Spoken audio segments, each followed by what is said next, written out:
Di acara reuni kelas, mantan bintang kelas yang datang dengan supercar, mengejekku yang kini hanya seorang ibu rumah tangga. Aku menundukkan kepala, malas berdebat. Sampai sebuah supercar lain berhenti di depan pintu restoran, dan suamiku mendorong pintu melangkah masuk. Saat itulah sang bintang kelas baru, menyadari bahwa perusahaan tempat ia mati-matian berusaha meraih posisi tinggi, ternyata adalah milik suamiku. Mbak, di tempat ini, per orang minimal habis 3 juta rupiah loh. Mbak datang, sendiri? Oh, mau reuni sama temannya? Tidak apa-apa, silakan, ada yang traktir, kan?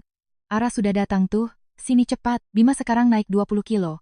Wajahnya bulat seperti piring. Sekarang dia bekerja sebagai agen asuransi. Posisi duduk paling menonjol di meja diduduki oleh Fanya. 8 tahun tidak bertemu, sekarang rambutnya dicat dan dicul bergelombang besar. Memakai gaun bermerek, kalungnya berkilau, dan bulu matanya dirias. Sempurna helai demi helainya melengkung lentik. Tahun ini aku dapat penghargaan inovasi, kata Fanya. Bonusnya hampir 400 juta rupiah. Pak Presdir bilang, tahun depan aku bisa dipertimbangkan untuk naik jadi wakil direktur. Kiara, aku kira kamu nggak datang loh. Makanannya belum keluar semua. Mumpung udah datang, ayo masuk aja, panggilnya. Aku mengambil seekor udang. Fanya menatapku, matanya berhenti 2 detik melihat kaos putih dan celana jeans yang kukenakan. Baju itu lumayan nyaman ya kayaknya, ucapnya. Terjemahan tersiratnya, miskin dan berantakan. Yang penting nyaman dipakai, balasku santai. Akhirnya kamu datang juga. Dari pas masuk tadi, telingaku hampir kapalan dengar. Fanya pamer terus, bisik seorang teman. Mumpung susah-susah bisa kumpul begini, ayo dong ceritain pada sibuk apa dan gimana hidup kalian sekarang. Tio, kamu duluan deh, kata Fanya. Sekarang aku jadi product manager di Cakra Tekno. Tahun ini dapat penghargaan emas di industri sektor properti. Tahun lalu performa penjualanku nomor 1 di seluruh regional. Perusahaan ngasih bonus sebuah mobil, jelas Tio. Ada yang jadi analis investasi, COO, dan co-founder.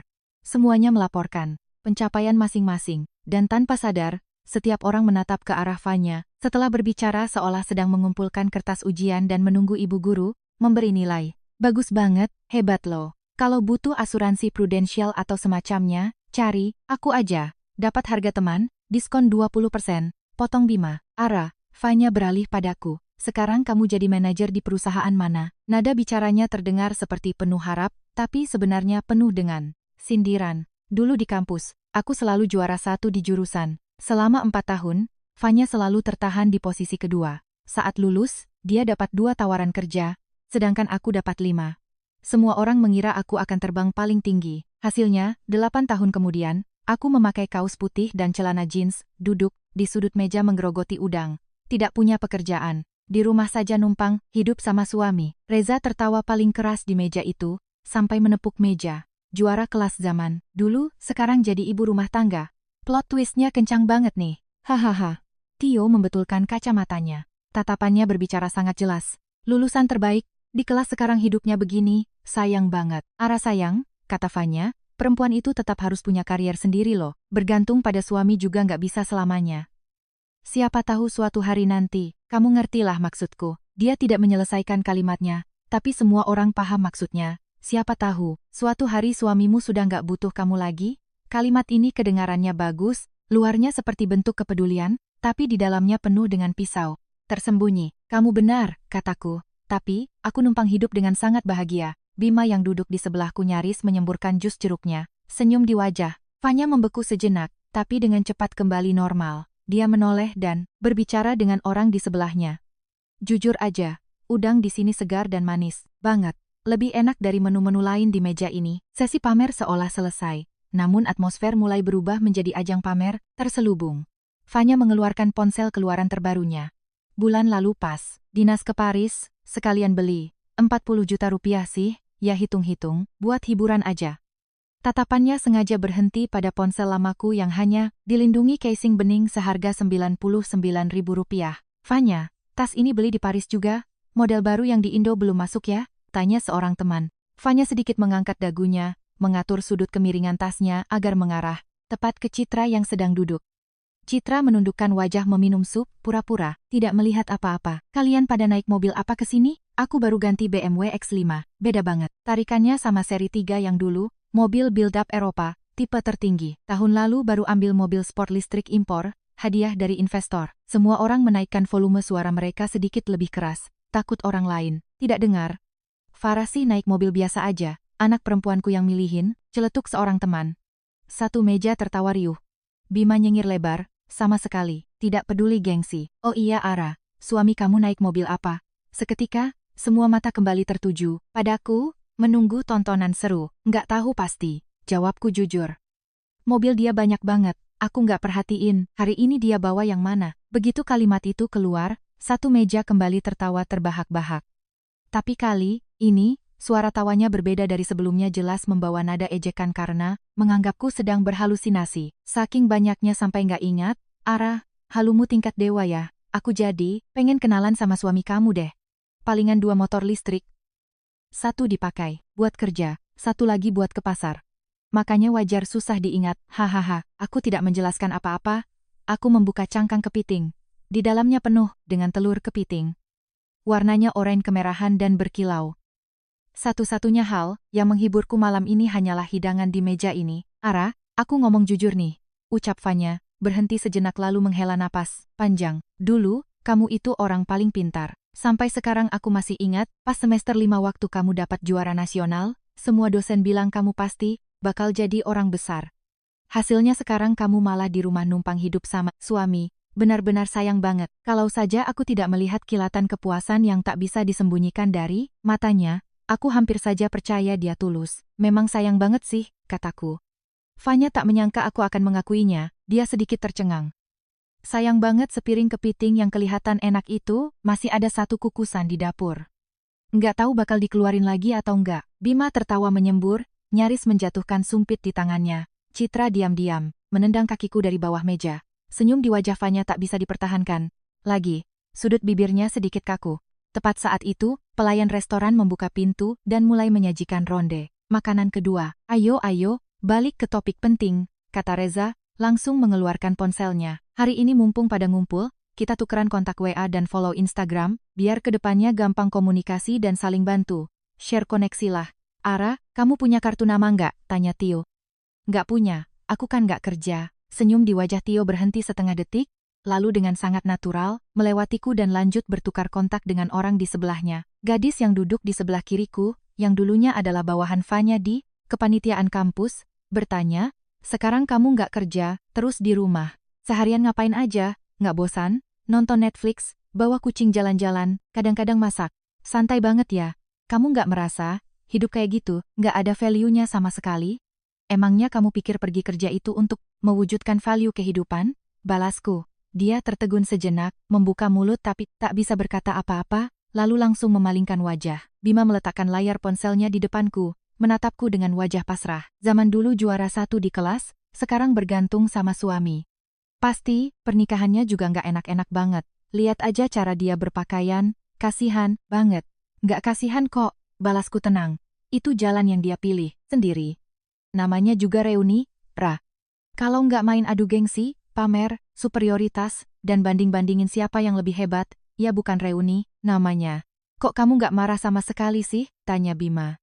Udangnya seenak, ini, buat apa aku marah? Setelah beberapa putaran wine, topik pembicaraan sudah berganti beberapa kali, dan semua orang berusaha keras, memamerkan pencapaian mereka untuk membuktikan bahwa 8 tahun yang mereka lewati sangatlah berharga.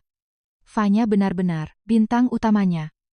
Setiap kalimat yang dia ucapkan, selalu disisipi hal-hal yang membuat orang lain iri. Juara 1 di masa lalu, kini menjadi lelucon di meja makan, sungguh ironis. Hari ini bilnya kita patungan aja ya, jangan sungkan, kata seorang teman. Ara, kamu nggak keberatan kan? Kalau uangnya kurang, aku bisa bayarin dulu. Maksudku, kalau nggak cukup, minta suamimu aja yang transferin, toh kamu sendiri yang bilang kamu numpang hidup sama suami, timpal yang lain. Hahaha, belum dibayar lo ya, siap-siap aja. Lagi pula limit kartu suamiku, cukup kok, balasku.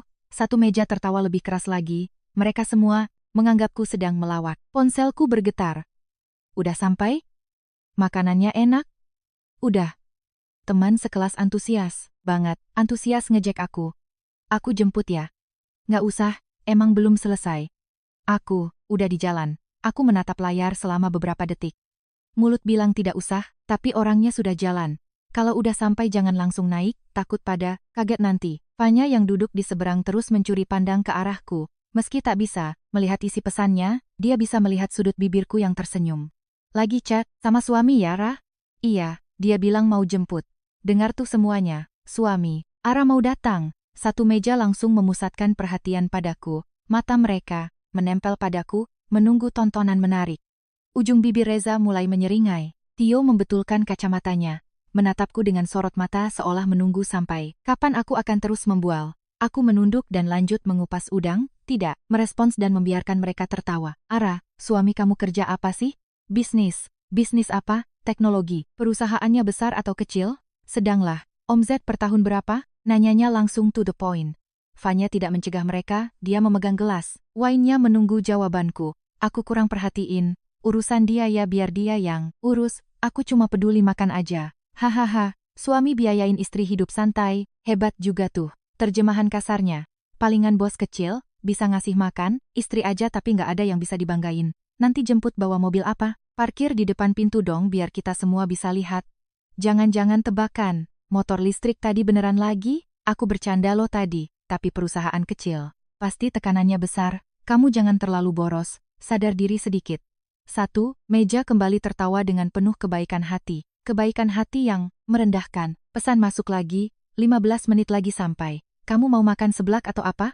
Sekalian, aku beliin di jalan. Seblak aja. Oke, ngerti. Saat aku meletakkan ponsel, senyum di sudut bibirku belum sempat kutahan. Ara, kamu sama suami romantis juga ya? Biasa aja. Biasa aja gimana?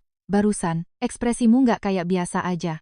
Kayak mau senyum lebar banget tuh. Fanya, menyesap wine-nya, matanya menyapu wajahku. Waktu kuliah dia juga begitu, mulutnya tersenyum ramah, tapi aslinya paling kompetitif. Tiap tahun juara 2, tiap tahun bilang Ara hebat banget, tapi diam-diam belajar sampai jam 3 pagi. Aku tak pernah merasa itu hal yang buruk, berusaha keras itu hal yang bagus. Tapi sekarang, tatapannya padaku menyimpan sebuah pesan. Akhirnya kamu, nggak sebanding denganku. Kepuasan itu membuatnya malam ini tampil sangat murah, hati, sangat ramah, dan sangat suka mengungkit betapa hebatnya seorang Kiara di masa lalu. Karena semakin besar perbedaannya sekarang, semakin ia merasa nyaman. Ara, kalau kedepannya kamu mau cari kerja, bilang aja ke aku. Perusahaanku di Departemen Marketing lagi butuh orang. Aku bisa bantu masukin lewat jalur dalam. Perusahaan apa? Nusantara Media. Pernah dengar? Pernah. Terus, tertarik nggak? Walau nggak bisa langsung jadi manajer, mulai dari tim leader. Bisalah, dengan ngandelin kemampuan kamu yang dulu. Nggak deh. Kenapa? Capek. Mending numpang hidup sama suami. Sepertinya dengan penampilanku yang sama sekali tak punya ambisi ini, Fanya, benar-benar sudah kehilangan harapan untuk pamer kepadaku. Dia mengalihkan topik ke Tio, membicarakan proyek besar yang baru saja didapatkan oleh Nusantara Media. Proyek ini, aku sendiri yang dorong. Dari awal pembentukan sampai 6 bulan jalan, udah dapat penghargaan emas. Oh, aku tahu proyek Bima Sakti itu. Tahun lalu viral banget di industri kita. Katanya Nusantara Media bikin model komunikasi yang benar-benar baru, datanya naik sampai 300% lebih. Wah, gila, hebat banget. Udah mau sampai nih, siap-siap ya. Puding mangganya belum keluar tuh, dibungkus aja. Aku berdiri, bersiap ke toilet untuk merapikan diri sebentar. Fanya langsung mendongak. Ara udah mau pulang tuh. Iya, suami jemput. Aku juga pengen lihat suaminya Ara datang naik mobil apa. Saat aku keluar setelah mencuci tangan, dari ujung lorong terdengar suara keributan kecil. Sebuah supercar mewah berwarna hitam melaju dan berhenti tepat di depan lobi restoran mewah Balenusa. Sayang, para pelayan restoran berdiri, tegak, kepala pelayan berlari mengitari meja resepsionis sampai walkie-talkie di tangannya nyaris terlempar. Manajer lobi dari dalam ruangannya menjulurkan, setengah badannya, wajahnya penuh dengan sapaan hormat yang sangat segan. Orang penting itu muncul. Dengan tangan menenteng kantong plastik berisi seblak, manajer lobi berlari menyambut, membungkukkan badannya rendah-rendah. Pak, Harsa melambaikan tangannya pelan, mengisyaratkan untuk diam. Manajer itu langsung mundur tanpa suara. Sangat hormat. Dia berjalan melewati lobi, menghampiriku, dan hal pertama yang dilakukannya adalah menyerahkan bungkusan seblak itu. Kerupuk basahnya udah ditambah 2 porsi. Cuankinya diganti tahu putih. Mau dimakan sekarang? Nanti aja. Teman-temanku masih di dalam, mau langsung pulang atau duduk bentar di dalam, masuk sapa bentar aja, terus ambil tas. Dia mengikutiku masuk ke dalam. Suara tawa di ruangan VIP 3 masih terdengar, riuh, Tidak ada yang peduli saat aku membuka pintu.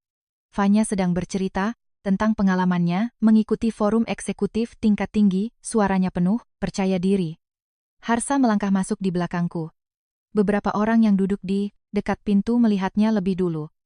Mulut Reza yang tadinya terbuka setengah, langsung terdiam. Tio yang sedang memegang gelas wine membeku di udara. Saat Harsa melangkah ke area yang lebih terang, wajahnya terlihat jelas oleh semua orang. Suara di ruangan VIP itu seolah dimatikan saklarnya.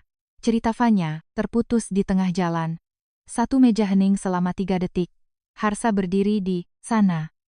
Hidung mancung, garis rahang tajam, tinggi 187 cm, bahu lebar dan kaki panjang. Belum mengatakan sepatah kata pun, namun aura intimidasinya sudah memancar. Hanya dengan berdiri di sana, atmosfer di seluruh ruangan langsung menegang. Sumpit Bima jatuh ke meja, berbunyi prak yang sangat nyaring. Aku menarik kursi, agar Harsa bisa duduk. Suamiku, panggil santai aja, kataku. Harsa mengangguk, pelan sebagai sapaan, lalu duduk dengan santai di sebelahku. Dia melirik ke meja, menarik selembar tisu basah, menyingkirkan piring berisi kulit udang di depanku, lalu mengambil seekor udang utuh, mematahkan kepalanya, memutar, menarik, dan mengupas kulitnya. Daging udang yang utuh dan bersih diletakkan di piringku. Makanlah, dia tidak mendongak sama sekali. Gerakan mengupas udangnya mengalir sangat mulus, seolah sudah melakukannya ribuan kali. Semua orang terdiam. Orang-orang yang barusan menertawakanku numpang hidup sama suami, kini bahkan bernapas lebih pelan. Fanya adalah orang pertama yang menguasai diri. Dia terbatuk kecil, mengangkat gelas wine-nya, dan senyum, standar 8 giginya dengan cepat muncul. Ara, kamu benar-benar nggak tahu diri ya. Suami seganteng ini kenapa nggak dikenalin ke kita dari tadi? Dia mengangkat gelasnya ke arah Harsa, suaranya menjadi 3 tingkat lebih manis. Halo mas, saya Fanya, teman kuliahnya Ara. Dia selalu nyembunyi info tentang, mas, kita semua di sini penasaran banget loh. Harsa sedikit mengangkat matanya, meliriknya sekilas. Halo, lalu dia menunduk lagi dan lanjut mengupas udang. Senyum Fanya membeku sejenak, gelas wine-nya mengambang di udara, serba salah. Tio mencoba menyelamatkan suasana. Bapak kerja di industri apa? Teknologi, perusahaan apa? Harsa meletakkan udang ketiga yang selesai dikupas ke piringku, mengelap ujung jarinya dengan tisu, barulah mendongak. Nusantara, satu kata yang ringan. Namun balasannya adalah suara seseorang di meja yang tak sengaja menyenggol cangkir teh hingga tumpah. Nusantara, suara Tio sedikit serak, seperti sedang menginjak kapas. Iya. Harsa merespons dengan nada datar, seolah sedang berkata, cuaca hari ini cerah ya. Nusantara Tech. Perusahaan, Nusantara Tech itu valuasinya lebih dari 80 triliun rupiah. Baru tahun lalu IPO, di Bursa Efek Indonesia. Di bawahnya membawahi sektor media sosial, AI, dan media digital. Sebuah raksasa grup konglomerat. Tio membetulkan kacamatanya, pupil di baliknya membesar. Dia hanya seorang product manager. Nama Nusantara Tech mana mungkin belum pernah ia dengar. Bapak, kerja di Nusantara, posisi apa? Tanyanya hati-hati. Di kepalanya pasti berpikir, paling tinggi manajemen tingkat menengah. Nusantara punya ribuan karyawan. Orang yang keluar bilang kerja di Nusantara itu banyak sekali. Harsa meliriknya. Saya tidak memegang jabatan apa-apa. Tio menghela napas lega. Perusahaan itu milik saya. Tio terbatuk hebat. Beberapa tetes wine merah terpercik keluar dari gelasnya. Wajah semua orang di meja langsung membeku. Fanya masih mempertahankan senyum di wajahnya, bibirnya bergerak tapi tenggorokannya tak mengeluarkan suara. Barusan, dia menghabiskan 20 menit penuh untuk pamer perusahaannya, dari staf biasa. Berjuang keras sampai jadi manajer marketing di Nusantara Media. Pemilik Nusantara Tech sekarang sedang duduk di seberangnya, dengan tenang mengupas udang untuk istrinya. Tangan Fanya mulai gemetar. Wine merah di gelasnya, memantulkan riak-riak kecil di bawah cahaya lampu. Pak Harsa? Ya. Di dalam kepala Fanya terdengar suara ledakan. Harsa Hartono, pendiri Nusantara Group. Di dinding penghargaan gedung perusahaan, di sampul laporan tahunan grup, di daftar tamu penting forum-forum industri besar, nama ini selalu ada. Tapi ia tak pernah melihat wajahnya langsung, karena Harsa nyaris tidak pernah tampil di depan publik.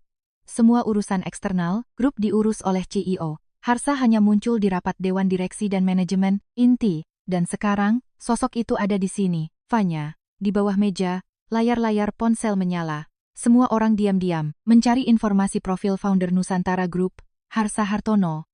Foto dari hasil pencarian Google persis sama dengan pria yang sedang mengupas udang untuk istrinya di depan mereka. Bima adalah orang pertama yang kembali sadar. Dia meletakkan ponselnya, menarik napas dalam-dalam 3 kali, lalu berbalik menatapku. Ara, kamu bilang suami, kamu itu, suami yang ini, suamiku cuma satu. Bima memejamkan mata, menghela napas keras, membuka mata, lalu menggenggam tangan Harsa erat-erat. Kakak ipar, bos besar, kakak kandungku, dari kecil aku yang paling dekat sama Ara.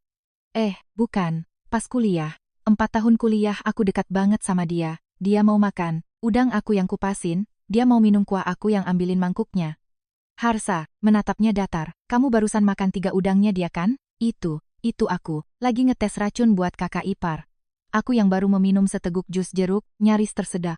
Atmosfer di meja makan berbalik total detik itu juga. 10 menit yang lalu, mereka adalah sekumpulan elit arogan yang sedang menghakimi seorang ibu rumah tangga yang tak berguna. Sekarang, wajah semua orang memancarkan aura mampuslah, riwayatku. Reza adalah orang pertama yang mengambil langkah. Dia mengangkat gelas wine-nya, membungkukkan badan hingga membentuk sudut 90 derajat yang sempurna. Suaranya 8 oktav lebih manis dari sebelumnya. Halo Pak Harsa, saya Reza, teman kuliahnya Ara. Saya dari dulu sangat dekat dengannya. Ara, kamu dekat dengan dia? Tanya Harsa padaku. Biar ku ingat dulu, kataku. Semester 2 dia pinjam tugasku buat nyontek, ketahuan dosen, lalu dia bilang, aku yang nyontek tugasku ke dia. Satu meja kembali sunyi senyap. Harsa, mengangguk pelan, memegang cangkir teh di depannya. Dengan sangat sopan namun, mematikan, ia mendentingkan pelan cangkirnya ke gelas wine Reza. Dentingan pelan, itu membuat wajah Reza pucat pasi. Suasana di ruangan itu telah berbalik sepenuhnya. Dari ajang pamer siapa yang paling superior, kini berubah menjadi ajang penyelamatan diri massal. Semua orang sedang mengingat-ingat dalam otak mereka, barusan aku salah ngomong apa? Enggak, pernah ngejek Ara di grup WhatsApp enggak? Tio memegang gelas wine, pura-pura terbatuk, berusaha terlihat tenang. Dengar-dengar Nusantara Group memasukkan AI sangat awal di industri. Tidak, menyangka hari ini bisa bertemu langsung dengan Bapak. Harsa meliriknya. Kamu, di perusahaan mana? Cakra Tekno, Product Manager. Harsa sedikit mengernyit, seolah sedang mengingat sesuatu. Kuartal lalu pertumbuhan user ada masalah ya? Senyum Tio langsung kaku. Harsa melanjutkannya dengan tenang, saya pernah menaruh iklan di produk kalian. Datanya jelek. Nada bicara Harsa sangat biasa, tapi punggung Tio sudah basah oleh keringat dingin. Anggaran iklan dari Nusantara Tech untuk perusahaan manapun adalah angka yang fantastis. Harsa hanya menyebut datanya jelek, sudah cukup untuk membuat tim public relations Cakra Tekno harus rapat darurat semalaman. Aku diam-diam mengambil sepotong semur daging. Pria ini, apa perlu setegas itu? Tapi dalam hati aku mengerti kenapa dia melakukannya. Tadi, dia sempat berdiri di luar ruangan selama beberapa menit. Pintunya tidak tertutup rapat. Suara tawa dari dalam terdengar sampai luar, dia mendengar semuanya. Mereka menertawakan setiap kata yang kuucapkan. Jadi sekarang, dia mengembalikannya kata demi kata. Hanya saja, cara balas dendamnya berbeda dari orang lain. Orang lain menampar wajah dengan tangan, dia menampar wajah dengan data statistik. Hanya Bima yang paling santai. Lagi pula, dia cuma jual asuransi, tidak ada urusannya dengan Nusantara Tech. Gak ada istilah melanggar batas atau tidak. Dia duduk di sebelah sambil cengengesan bak lagi nonton film bioskop. Bos, besar, Bapak beneran orang yang ada di daftar orang terkaya itu ya? Daftar itu, gak akurat. Lebih atau kurangnya gak etis dibahas, jawab Harsa santai. Bima, menarik napas tajam. Bener-bener, seumur hidup belum pernah dengar gaya pamer merendah yang sekiller ini. Pintu ruangan diketuk 2 kali. 2 orang pelayan mendorong troli masuk, membawa sederetan menu baru. Yang memimpin di depan adalah manajer lobi. Dia melangkah ke meja, membungkuk sedikit kepada Harsa, lalu menoleh ke seluruh meja. Halo semuanya, kepala koki kami baru tahu malam ini Pak Harsa makan di ruang VIP 3. Beliau khusus membuatkan tambahan beberapa menu spesial yang tidak ada di buku menu reguler. Ini adalah. Dia melihat ke seluruh meja, bingung bagaimana harus memperkenalkan mereka. Teman-teman kuliah istri saya lagi, reuni, potong Harsa. Tidak perlu servis khusus. Baik Pak, kalau begitu menu, ini anggap saja gratis dari kami untuk semuanya. Manajer itu membungkuk lalu, keluar. Momen pintu ditutup, ruangan itu sangat sunyi. Suara dengungan mesin AC, terdengar jelas. Fanya duduk tepat di tempatnya, nyaris tidak bergerak. Sejak Harsa mengucapkan kata Nusantara, Fanya belum bersuara lagi. Dia menyandarkan badannya ke kursi, bahunya agak menyusut, jari-jarinya terus meremas-remas. Selembar tisu di depannya. Di dalam kepalanya, dia sedang menghitung benang merah antara Nusantara Group dan Nusantara Media.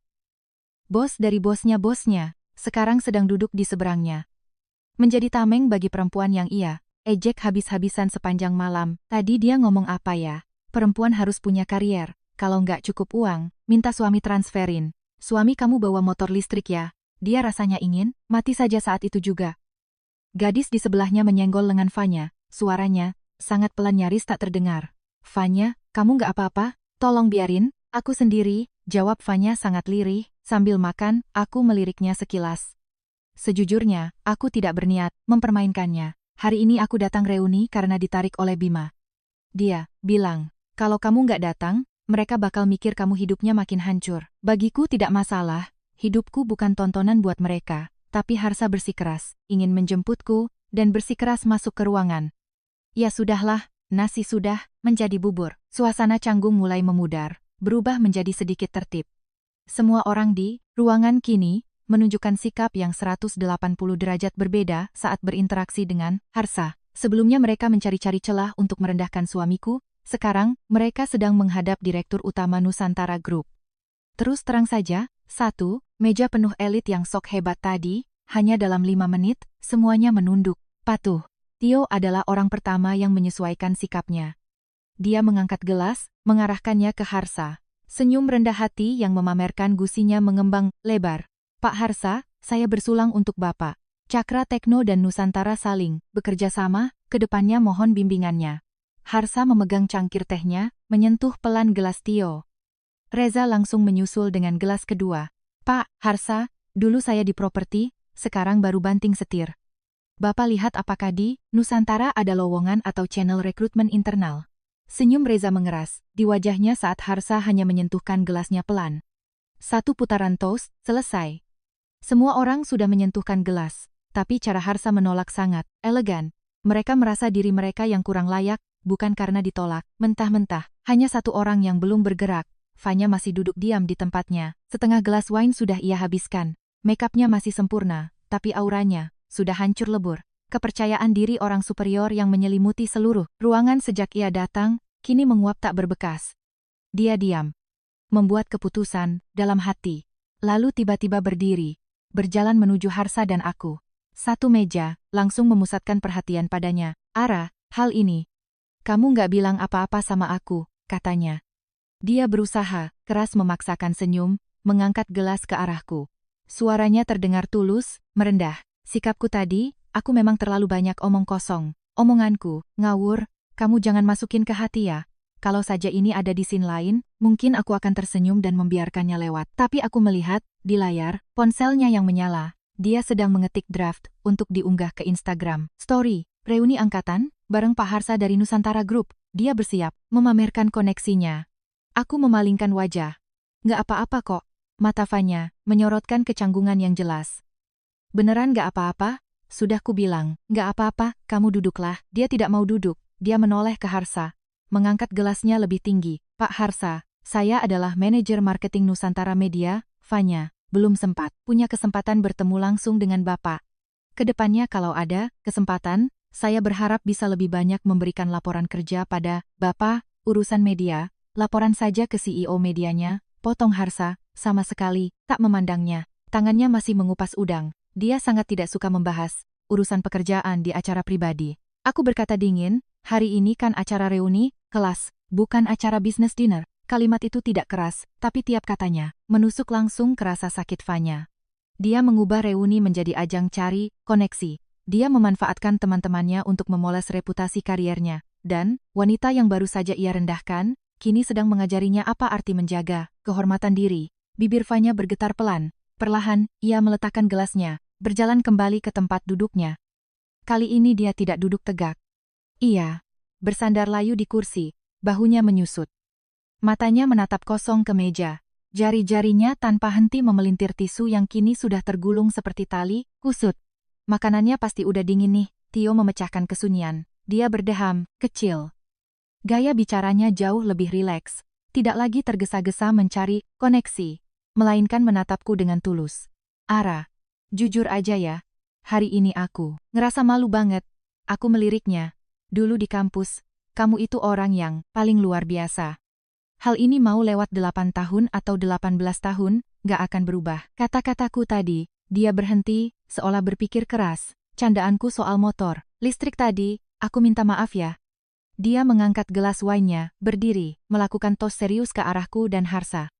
Membungkuk pelan, lalu menenggak, habis isi gelasnya. Sejujurnya, dulu Tio adalah orang yang sangat gila hormat. Malam ini dia berani minta maaf terbuka di depan meja, entah tulus atau tidak, setidaknya sikapnya sudah berubah. Udahlah, siapa sih yang gak pernah salah? Ngomong pas bercanda, kataku. Tio, kita beda. Aku dari awal sampai akhir gak pernah nyindir Ara, celetuk Bima.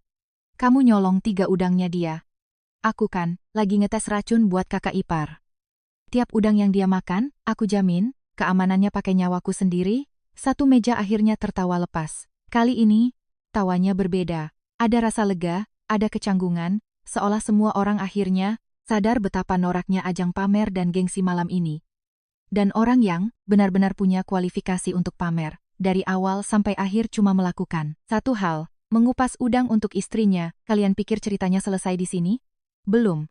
Puncak acaranya baru saja dimulai. Menu khusus dari kepala koki memang sangat enak, tapi sebagian besar orang sudah kehilangan nafsu makan. Cuma 3 orang yang masih makan dengan lahap. Aku, Bima, dan pria di sebelahku yang setelah selesai mengupas udang, beralih memisahkan duri ikan untukku. Fanya duduk di sudut selama 10 menit, menghabiskan sisa wine di gelasnya. Alkohol memberinya keberanian tambahan. Dia berdiri lagi. Harsa menatap ke arah Fanya.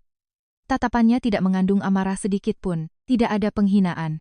Hanya ada satu hal, ketenangan absolut seorang pengamat. Nama kamu Fanya. Harsa mengonfirmasi sekali lagi. Iya, Fanya secara refleks menegakkan punggungnya. Manajer marketing Nusantara Media.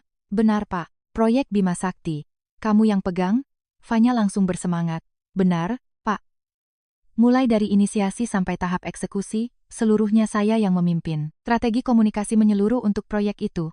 File presentasi tebal 72 halaman itu, kamu pasti sangat hafal isinya. Tentu saja, saya bisa menghafal setiap halamannya. Strategi itu, di internal kita dikasih kode sandi Q217, lanjut Harsa. Fanya mengangguk. Penulis asli draft strategi Q217, siapa yang tanda tangan di sana? Pertanyaan ini bagaikan seember air es yang diguyurkan tepat dari atas kepalanya. Wajah Fanya kaku seketika, bibirnya sedikit terbuka, tapi tak ada suara yang keluar, karena ia tahu betul jawabannya. Di halaman sampul proposal, Q217, di kolom penulis asli, hanya ada satu nama samaran, Konsultan K. Nusantara Media memiliki seorang konsultan eksternal yang tidak pernah muncul di acara publik manapun. Semua orang tahu bahwa kualitas strategi dari Konsultan K adalah yang terbaik di industri. Tapi tak ada yang tahu siapa dia sebenarnya. Bahkan CEO media pun hanya pernah bilang satu kalimat, Konsultan K adalah aset strategis yang ditunjuk langsung oleh grup. Identitasnya tidak etis untuk dipublikasikan. Jalan Fanya naik pangkat menjadi manajer, separuh kreditnya dibangun di atas fondasi proposal yang dibuat oleh Konsultan K. Dokumen-dokumen presentasi yang dibawanya ke klien, sepertiganya berasal dari Konsultan K. Bukannya, Fanya tidak tahu. Ia hanya tidak mau mengakuinya. Tapi saat ini, kalimat Harsa berikutnya merobek topeng terakhir yang dipakainya. Identitas dari Konsultan K adalah istri saya. Tidak ada yang bersuara. Embusan angin AC terasa menusuk tulang, punggung semua. Orang berkeringat dingin. Pupil mata Fanya menyusut hebat. Dia menoleh, menatapku. Gimana bisa? Aku sedang meminum jus jeruk. Setelah meneguknya, aku meletakkan gelas. Fanya, tadi kan kamu nanya 8 tahun ini. Aku ngapain aja? Hal-hal yang aku kerjakan, sampai sekarang masih kamu pakai. Cuma kamu aja yang gak tahu. Lutut Fanya mendadak lemas, tangannya mencengkeram erat sandaran kursi. Wajahnya tak bisa lagi dideskripsikan dengan kata pucat. Wajahnya bagaikan palet cat, air yang tumpah campuran antara syok, malu, dan hancur lebur. Semuanya melebur, jadi abu-abu. Proposal itu, dari kapan mulai ada? Dari hari pertama, perusahaan Nusantara Media didirikan.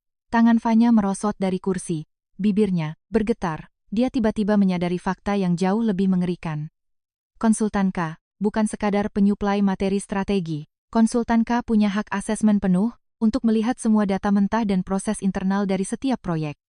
Dengan kata lain, apa saja yang ia ubah dari proposal itu, bagian mana yang ia hapus, nama siapa yang ia tambahkan. Aku tahu semuanya. Dari awal aku sudah tahu, Tapi aku tak pernah mengatakan sepatah kata pun. Ara, Vanya mulai bernapas cepat. Kenapa kamu nggak pernah bilang? Aku berpikir sejenak. Kamu juga nggak nanyakan. Kalimat ini persis seperti yang kuucapkan sebelumnya. Kalian kan nggak nanya siapa nama suamiku? Persis sama, terdengar ringan tanpa beban. Tapi bagi Vanya, beratnya bagai ribuan ton. Dia berdiri mematung selama 5 detik. Lalu kakinya goyah, tubuhnya jatuh terempas ke kursi. Dia tidak menangis, tapi ekspresinya lebih menyedihkan daripada menangis. Bibirnya gemetar tanpa suara. Vanya, kamu kenapa? Vanya tidak menjawab. Dia sedang mengingat-ingat. Tepat di depan banyak orang di meja ini, berhadapan langsung dengan istri pendiri perusahaan tempatnya bekerja, berhadapan dengan orang yang menciptakan setengah dari pencapaian kariernya. Dia berani melontarkan kata-kata merendahkan tadi, sementara aku hanya diam duduk di pojokan mengupas udang. Ini bukan lagi tamparan di wajah. Ini namanya menginjak wajahnya ke tanah, lalu digesek berulang-ulang dengan kebenaran absolut. Tekanan udara di ruang makan itu merosot ke titik terendah. Kondisi Vanya membuat tak satu pun orang berani bergerak. Sebenarnya aku agak ragu, apa aku perlu mengatakan sesuatu. Bukan untuk menghiburnya, tapi aku takut namanya tiba-tiba hilang dari daftar karyawan suamiku besok pagi. Namun Harsa bersuara, lebih dulu. Eksekusi dari strategi Q217 membutuhkan kemampuan koordinasi. Lapangan dari tim yang solid. Untuk bagian ini, kamu mengerjakannya dengan lumayan baik. Apa? Strategi itu urusan konseptual. Eksekusi di lapangan itu, hal lain. Timmu dalam hal setup channel distribusi dan pemilihan call melakukan beberapa penyesuaian yang pas. Itu keputusanmu, makanya saya bilang pekerjaanmu lumayan baik. Lumayan baik. Artinya, di atas rata-rata, tapi belum excellent. Diucapkan begitu, tidak sepenuhnya pujian. Tapi bagi Vanya saat ini, kalimat itu bagaikan pelampung penyelamat bagi orang yang nyaris tenggelam. Aku melirik Harsa. Pria ini baru saja menumbangkan lawannya, kini mengulurkan tangan untuk mengangkatnya sedikit. Khas gaya taipan korporat sejati, memukul lalu mengelus, tapi aku paham kenapa dia melakukannya. Kalau Vanya hancur total, dan berita ini menyebar, akan berimbas buruk pada moral karyawan di Nusantara Media. Dia bukan pria berhati malaikat, dia hanya penuh perhitungan ekstrem. Tapi ya sudahlah, apa pun tujuannya, lebih baik daripada mendesak orang ke jalan buntu. Vanya, aku bersuara. Saat dia menatapku, matanya menyimpan emosi yang sangat kompleks, seperti benang kusut, ada rasa inferior, iri hati, tidak rela, dan ketakutan. Materi strategi dari konsultan K, kedepannya bakal tetap didistribusikan ke kamu. Silakan pakai seperti biasa saja. Soal penulisan kredit, nama, jujur, aku sama sekali nggak peduli. Bibir Vanya kembali gemetar. Dia menunduk, diam cukup lama. Lalu, dia melakukan satu hal yang membuat semua orang kaget. Ara, maafin aku ya. Aku tahu persis, membedakan mana sandiwara dan mana ketulusan. Permintaan maaf, Vanya kali ini, bukan akting. Dari zaman kuliah, aku selalu bandingin diriku sama kamu. Kamu selalu juara 1, aku cuma bisa juara 2. Kamu dapat juara nasional, aku cuma juara kampus. Waktu lulus kamu tiba-tiba hilang di telan bumi, aku kira akhirnya, aku yang menang. Suaranya makin lama makin kecil. Sebelum datang ke sini, aku sengaja pilih baju yang paling mahal, sampai pinjam mobil mewah temanku. Ujung-ujungnya kamu malah duduk diam di situ makan udang, nggak peduli sama sekali. Makin kamu bilang kamu nggak peduli, makin aku pengen buktiin kalau aku hebat, sampai akhirnya suami kamu datang. Minum air dulu, kataku. Duduklah, kamu pakai heels setinggi itu, apa nggak capek dari tadi berdiri? Terus, Vanya mengambil gelas air putih dingin dari tanganku. Saat gelas itu menyentuh bibirnya, air matanya akhirnya jatuh juga. Tanpa suara. Tetes demi tetes jatuh ke dalam gelas. Tio diam-diam meneguk wine-nya. Reza menunduk, menatap lekat ujung sepatunya. Atmosfer di ruangan itu berubah total. Tidak ada lagi hawa pamer dan persaingan, kotor. Tidak ada lagi ketegangan dan kengerian seperti tadi, melainkan sebuah kejujuran. Tidak ada lagi topeng sosial. Kesunyian setelah momen itu terasa, seolah reuni kelas yang sesungguhnya baru saja dimulai. Di atas meja, masih ada setengah poci teh. Harsa menuangkan teh sampai penuh, mendorong satu cangkir ke depanku, menuang satu lagi, lalu mendorongnya ke Bima, di sebelahku. Bima kaget setengah mati. Makasih. Makasih bos besar. Enggak, usah makasih. Tadi kamu kan udah bantuin dia ngetes racun. 6 udang, dan 2 capit kepiting. Teh ini anggap saja bayarannya. Ayo, ayo, ayo, seru Bima. Udah, Semuanya udah selesai. Ayo kita semua bersulang buat Ara. Dari dulu juara. 8 tahun lewat tetap nomor 1. Jangan. Target hidupku, sekarang cuma 1. Ngabisin puding mangga di depanku ini. Jangan suruh aku ikutan acara toast beginian. Kakak ipar, kamu pantas dapet toast ini. Aku menatap sekeliling meja. Ada yang tulus, ada yang pura-pura, ada yang iri, ada yang canggung. Tapi mereka semua adalah orang-orang yang pernah duduk bersamaku selama 4 tahun di ruang kelas yang sama. Oke deh. Gelas kaca, saling berdenting, mengeluarkan suara nyaring yang jernih. Tidak ada lagi basa-basi munafik, tidak ada lagi perhitungan untung rugi relasi bisnis. Detik itu, suara dentingan gelas itu benar-benar terasa seperti saat kami di kantin kampus, bersulang menggunakan gelas plastik isi es teh manis. Meski hanya sesaat, itu sudah cukup. Harsa duduk di sebelah, melihatku menghabiskan jus jeruk, lalu menarik piring, puding mangga dan meletakkannya tepat di depanku. Makanlah. Habis ini kita pulang. Kamu kayak lagi ngebujuk anak kecil aja. Emangnya kamu bukan? Aku mengambil sendok, menyendok potongan besar puding, memasukkannya ke mulut hingga kedua pipiku menggembung sambil menatapnya. Ujung bibirnya sedikit melengkung. Tipis sekali, tapi momen itu terasa jauh lebih berharga daripada semua kata-kata yang diucapkannya malam ini. Acara reuni selesai. Sudah sangat larut. Saat di kasir, sempat terjadi sedikit drama rebutan bayar. Fanya bersikeras, mau bayar mungkin ingin menebus sedikit harga dirinya. Tio juga berdiri minta split bill. Reza mengeluarkan ponsel buat scan QR code. Sampai 3 kali gagal scan. Ujung-ujungnya baru sadar yang dia scan adalah barcode botol air mineral di meja. Akhirnya manajer lobi menghampiri dan berkata sopan, total tagihan hari ini sudah dilunaskan. Dia melirik ke arah Harsa. Satu meja terdiam. Harsa menarik kursi, berdiri, dan menyampirkan jaketku ke bahuku. Tunggu bentar, puding manggaku tolong dibungkus, pakai kotak ya, kataku. Ya ampun kakak ipar. Aset suamimu itu puluhan triliun, tapi yang kamu pikirin cuma take away puding mangga. Beda dong, konsepnya. Puding dipiringkan biasa aja. Puding yang dibungkus bawa pulang itu, rasanya lebih enak. Bima tak bisa berkata-kata, ujung-ujungnya dia yang ngoceh, sambil membantu membungkus puding ke dalam kotak untuk kubawa pulang. Aku dan Harsa melangkah keluar. Ada yang memanggil dari belakang, Ara, kapan-kapan kita kumpul lagi ya? Ada yang cuma mengangguk sambil tersenyum. Fanya juga berdiri di sana, make-upnya sudah di-touch up, tapi matanya masih sedikit merah. Dia berdiri di belakang rombongan, bibirnya bergerak tanpa suara. Fanya, panggilku, kemampuan eksekusimu memang sungguh bagus, ke depannya, semangat terus ya. Dia mematung sejenak, lalu mengangguk. Dalam suaranya ada sedikit senyuman yang belum stabil. Makasih, Ara. Aku tak berkata apa-apa, lagi, mengikuti Harsa keluar dari restoran. Saat di luar pintu, terdengar suara teriakan Bima. Udah bubar-bubar, kapan-kapan kita ngumpul lagi. Aku yang booking all you can eat 79.000 aja. Siapa yang berani pamer harta lagi? Biar aku yang kupasin udang buat dia. Tawa kali ini terdengar jauh lebih ringan. Keluar dari lobi Balai Nusa, angin malam yang dingin berembus. Rasanya tubuhku jauh lebih rileks. Supercar hitam itu terparkir sunyi di depan lobi. Bodi hitamnya memantulkan cahaya lampu jalan dengan lembut. Harsa berjalan ke sisi penumpang dan membukakan pintu untukku. Aku masuk ke dalam, pemanas kursinya sudah dinyalakan. Dia memutar ke kursi pengemudi lalu duduk, belum terburu-buru, menyalakan mesin, malah menoleh menatapku. Kenapa? Ada yang ngebully kamu ya? Iya. Siapa? Semuanya udah lewat kok. Aku tanya. Siapa orangnya?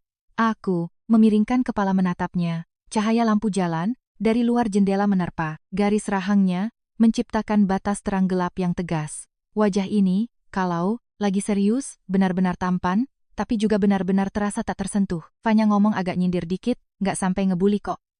Ngomong apa, dia? Bilang kalau aku cuma numpang hidup sama suami, hidupku nggak berguna. Dengan kamu bergantung padaku, masa depanmu justru sangat cerah kan? Aku tertegun, lalu tertawa terbahak-bahak sampai bahuku berguncang. Ngomong apa sih, kamu barusan? Dia menyalakan mesin, mobil itu diam-diam meninggalkan area parkir. Selama ini kamu masih kurang numpang hidup sama aku. Kedepannya, perbanyak lagi bergantung sama suami. Kamu jangan nyesel Ho ya. Enggak, bakal. Aku menggoyang-goyangkan kotak puding di tanganku. Moodku luar biasa bagus. Ponsel di saku celanaku bergetar terus-menerus. Saat kuambil dan kulihat, grup WhatsApp sudah rusuh. Ara, kamu keren banget malam ini. Citra mengirimiku. Pesan pribadi. Di bawahnya ada deretan pesan panjang. Intinya semua membahas topik yang sama. Aku jago banget menyembunyikan identitas. Aku menggulir layar, sampai ke bawah. Di paling bawah, ada satu pesan yang tidak muncul di grup. Itu, DM dari Vanya. Dia mengirim paragraf yang sangat panjang. Intinya, kejadian hari ini membuatku berpikir banyak. Selama ini aku selalu hidup dalam perbandingan, merasa kalau menang berarti hidup bervalue, kalau kalah berarti nggak berguna. Disiram air es hari ini bukan hal yang buruk. Malah, ini pertama kalinya dalam 8 tahun aku benar-benar introspeksi, sebenarnya apa yang ku kejar. Ara, kamu adalah orang paling berpikiran jernih yang pernah kutemui. Aku mungkin gak bisa, sepertimu, tapi aku akan berusaha berhenti menjadikan orang lain sebagai target ambisiku. Aku membaca sampai habis dan tidak membalasnya. Bukan karena dingin, hanya saja, aku tak tahu harus membalas apa. Ada kalimat-kalimat yang tak perlu dijawab, fakta bahwa dia berani mengatakannya, berarti dia sudah melangkah maju 1 langkah. Dia ngechat apa? Tanya Harsa. Introspeksi diri dan kesimpulan. Bagus, enggak? Di atas rata-rata, tapi di bawah level excellent, aku membalikkan kata-katanya tadi. Harsa merespons dengan dehaman ringan hamem, ujung bibirnya sedikit terangkat. Mobil berbelok ke jalan arah pulang. Di luar jendela, gemerlap lampu kota. Berkedip-kedip bagai kaleidoskop yang sering kumainkan waktu kecil. Aku memundurkan sandaran kursi, membuka kotak takeaway, lalu mengambil sesendok besar puding mangga. Enak. Malam ini kamu makan 3 piring udang, seekor kepiting, 2 potong semur daging, semangkuk sup, dan sekarang masih lanjut makan puding lagi. Harsa mengabsen daftar makananku dengan wajah datar, tanpa dosa. Kok kamu bisa ngitung sedetail itu sih? Kamu makan sesuap, aku hitung sesuap. Psikopat, hame, pudingnya rasa mangga ya. Di luar mobil, kota, masih bising, tapi di dalam mobil ini suasananya hening dan sangat pas. Malam itu, aku mengunggah satu foto ke feed Instagramku. Foto close-up tangan, Harsa yang sedang mengupas udang untukku. Sederet udang kupas tersusun rapi di atas piring putih porselen, dagingnya bersih menggoda. Captionnya pendek, hasil panen udang dari teman-teman dan suamiku. Bima adalah orang pertama yang nge-like, lalu meninggalkan komentar. Kakak ipar, bagi satu udangnya buat aku, dong. Vanya memberikan like paling lambat pukul 2,3 pagi. Tidak ada satu huruf pun komentar darinya. Aku melihat like itu saat aku sudah berbaring di kasur. Harsa berbaring di sebelahku, napasnya sudah teratur. Sebenarnya aku tahu kenapa Vanya tidak bisa tidur. Apa yang disadarinya malam ini jauh lebih banyak dariku, bukan hanya soal harga diri yang hancur, tapi soal keyakinan hidup yang selama 8 tahun ini ia pegang teguh. Baginya, hanya dengan gaji tinggi dan jabatan mentereng seseorang, baru bisa disebut menang. Tapi aku berbeda, aku memiringkan tubuhku, cahaya lampu kota menyelinap dari celah gorden, membentuk seberkas sinar kecil. Harsa tidur sangat pulas. Tarikan napasnya pelan, berirama, satu tangannya masih melingkar di pinggangku, entah sejak kapan ia meletakkannya di sana. Besok mau ngapain ya? Jalan santai? Nonton series baru? Bawa kucing jalan keliling kompleks? Atau meriset model campaign media sosial yang baru? Hidup itu bukan naskah film untuk ditonton orang lain, yang penting, aku sendiri merasa nyaman. Kehidupanku yang sekarang ini sudah sangat pas. Saat aku masih memikirkan tangan yang melingkar di pinggangku itu, tiba-tiba, pelukannya sedikit mengerat. Harsa masih memejamkan matanya, suaranya serak. Belum tidur, mikirin apa? Mikirin besok mau ngapain? Tangan kirinya menyusup, dari balik selimut, merampas ponsel di sebelah bantalku, meletakkannya ke atas meja nakas di sampingnya, lalu menarik selimut menutupi bahuku. Tidur dulu, perhatian banget sih. Napas Harsa kembali teratur. Hanya butuh 5 detik, ia kembali tertidur pulas. Seolah 2 kalimat barusan hanyalah gerakan instingnya saja. Di luar, lampu kota masih berkedip, di dalam kamar hanya tersisa suara Aceh, yang mendengung pelan dan deru napas orang di sebelahku, damai dan teratur. Tiba-tiba aku ingat, kemarin malam Harsa pernah membahas sesuatu. Vanya baru saja dipromosikan. Bukan wakil direktur, tapi kepala divisi strategi kreatif, baru di grup perusahaan. Dia masih pakai kerangka kerja yang kamu kasih. Waktu itu aku sedang mengambil sepotong semur daging, tidak merespons. Proposal strategi itu udah aku baca. Lanjut Harsa. Sebagian besar murni hasil risetnya sendiri. Dulu dia suka ngambil ide orang lalu diganti namanya jadi miliknya, tapi sekarang dia berani maju di depan banyak eksekutif, mempresentasikan analisisnya sendiri, dan ngambil risiko. Perubahannya cukup besar. Harsa juga pernah bertanya padaku sekali waktu, kamu ada niat buat balik? Ngantor lagi? Boleh juga dicoba, jawabku saat itu. Aku menarik pandanganku, dan lanjut mengetik di laptop, Ujung bibirku tanpa sadar melengkung tersenyum. Dia tidak membalas lagi, hanya membalik halaman buku yang dibacanya. Ya, biarlah seperti ini. Hidup akan terus berjalan perlahan-lahan, aku bersandar padanya, dan dia ikut menopang langitku. Apa yang dia berikan padaku selama ini bukanlah sekadar tempat berteduh untuk bersembunyi dari angin dan hujan, melainkan sebuah payung. Sehingga saat aku berdiri di bawah langit luas, ada sesuatu yang bisa ku genggam erat di tanganku. Hari-hari ke depan masih sangat panjang. Cukup waktu bagiku untuk perlahan bercerita, dan juga cukup waktu untukku mengambil langkah, setapak demi setapak ke depan,